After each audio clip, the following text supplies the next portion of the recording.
Começa agora. Diário Econômico. Um oferecimento do Canal Rural. Uma análise das principais informações que impactam os mercados, A economia global e do Brasil. de segunda a sexta, às 6 da manhã, no Spotify e YouTube. Fala pessoal, bom dia! Meu nome é Igor Kajiliak, economista aqui do PicPay, e sejam bem-vindos de volta ao seu Diário Econômico. Hoje é segunda-feira, dia 5 de agosto de 2024. A semana passada foi marcada pela possibilidade de estarmos em um ponto de inflexão bem importante da economia dos Estados Unidos. Até então, durante um bom tempo, a interpretação principal dos mercados era de que aquele crescimento robusto pós-pandemia tinha dado lugar para um crescimento mais fraco, mas que ainda seguia saudável.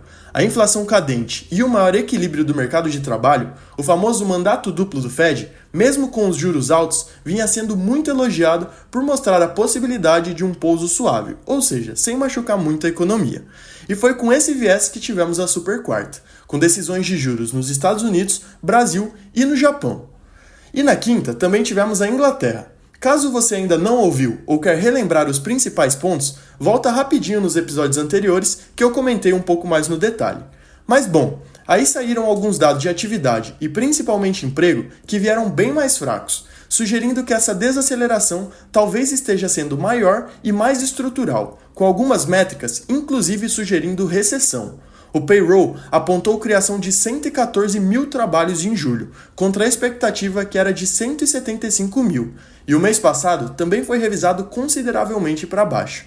A taxa de desemprego, que era esperado uma estabilidade, subiu de 4,1% para 4,3%. E aí, o indicador de recessão de Sam foi confirmado. Ele sinaliza o início de uma recessão quando a média móvel de 3 meses da taxa de desemprego aumenta 0,5 ponto percentual ou mais em relação ao mínimo das médias de 3 meses dos 12 meses anteriores. No fim das contas, foi impressionante como a narrativa do que o Fed deve fazer mudou. Agora é antecipada uma redução acumulada de 115 pontos base nas próximas 3 reuniões, com um corte de 50 sendo mais provável para setembro e novembro. E como é comum desses períodos, a aversão ao risco prevaleceu, com quedas nas bolsas, nas commodities e nas moedas emergentes. Enfim, ainda estamos no início desse debate e o movimento foi bem agressivo. Um ponto que eu acho que vai ser bem relevante daqui para frente é como essa desaceleração mais forte, ou uma recessão, em um mandato democrata, caso se confirme, pode afetar a dinâmica eleitoral. Vale lembrar que em seu último mandato, Trump entregou uma economia pujante. Por outro lado, a economia brasileira segue surpreendendo positivamente. Em junho, nosso mercado de trabalho mostrou uma nova melhora e a indústria veio bem melhor que o esperado. Para essa semana, o grande destaque da agenda vem do Brasil. Na terça, sai a ata do Copom da última reunião em que o Banco Central manteve a Selic inalterada em 10,5% de forma unânime.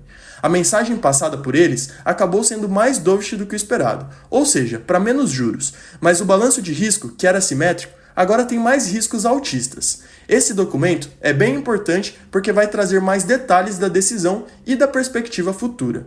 E na sexta sai o nosso IPCA de julho. Projetamos uma alta de 0,33%, que vai levar o acumulado em 12 meses para 4,45%, flertando com o teto da meta. Os serviços e administrados devem seguir pressionados. Passagens aéreas revertendo para o positivo, bandeira tarifária amarela na energia elétrica e os efeitos do aumento dos combustíveis vão ser sentidos. Por outro lado, a deflação nos preços dos alimentos e a boa sazonalidade nos bens industriais devem aliviar um pouco. Produtos in natura e vestuários são itens que têm se beneficiado nesse começo de inverno. Indo para o exterior, nos Estados Unidos, o grande destaque é o ISM de serviços, que sai daqui a pouco. A expectativa é de que o setor de serviços tenha se expandido em um ritmo modesto em julho. Na China, os dados de inflação estão previstos para a quinta. É esperado que os preços do consumidor cheguem a 0,3% ao ano em julho, puxado pelos produtos agrícolas e pela carne suína. Serviços devem seguir forte durante o verão. Enquanto isso, os preços ao produtor podem ter caído em um ritmo mais rápido de 1% ao ano, aprofundando pela primeira vez desde março, devido à queda nos preços das commodities e a um efeito base menos favorável. Ou seja, dados que provavelmente mostrarão que a demanda ainda está baixa. Isso tem sido bem relevante para a gente, Brasil. E só para terminar, seguimos atentos aos riscos geopolíticos que têm se intensificado recentemente. Bom dia, bons negócios e sorte sempre!